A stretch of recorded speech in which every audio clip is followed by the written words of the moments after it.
வணக்கங்க. நம்ம திருவள்ளூர் குமரன் ஜொலிக்குது. காரணம் என்ன அப்படின்னு கேட்டிங்கன்னா, 37வது ஆண்டு விழாவை முன்னிட்டு மே 9, 10 துணி ஆஃபர் போட்டிருக்காங்க. அதனால் கல்யாண பொண்ணு ஜொலி ஜொலின்னு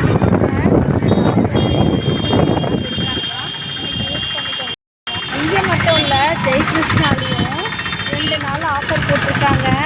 எங்கெங்க வீட்டில் தூங்க முடியல, சாப்பிட முடியல, நிம்மதியாக இருக்க முடியலங்க.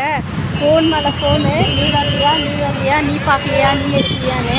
அதனால் வேறு வழி இல்லாமல் வந்தேங்க. ஆனால் துணி கலெக்ஷன் இல்லை, எல்லோரும் நல்லா இருக்குன்னு சொல்லி தான் எனக்கு கால் பண்ணாங்க. நீங்களும் லோக்கலில் யாராவது இருந்தீங்கன்னா தாராளமாக வந்து இந்த குமரன் சில்க்ஸ்லையும் ஜெயகிருஷ்ணாலையும் போய் பாருங்கள். நம்மளால் முடிஞ்ச பட்ஜெட் இருந்தால் தாங்க எடுக்க போகிறோம். ஏன்னா தீபாவளிக்கும், பொங்கலுக்கும், நியூ இயருக்கும், கிறிஸ்மஸ்க்கும், பண்டிகை நாட்களில் ட்ரெஸ்ஸு எடுக்கிறத விட ஆஃபர் நாட்களில் ட்ரெஸ் எடுத்தால் நம்மளுக்கு காசும் சேவ் ஆகுங்க. ஆனால் காசு முதல்ல அதுக்கு இருக்கணுங்க. நம்ம சேமிப்பு போய் செலவு பண்ணுறது ரொம்ப நல்லதுங்க. செலவு போய் சேமிக்கணுன்னா